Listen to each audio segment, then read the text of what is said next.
guys mình lại thế này ra dân bài hai để hai đầu xe lại người yêu lại có thằng này đừng lại ủa ra đâu quy định một hai pasar kalam lên lại đây đây pasar sudah pun menang switch kalam lại mana nghe được đây phải con này này đừng nào mà đừng xin không đừng xin không đừng xin kịp vừa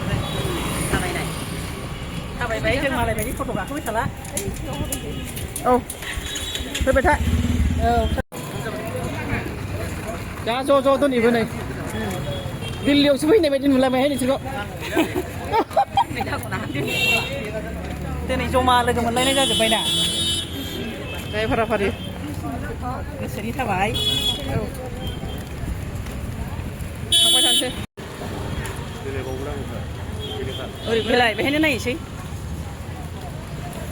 Biasanya gue isi dah lapar deh, lapar tuh sih gue.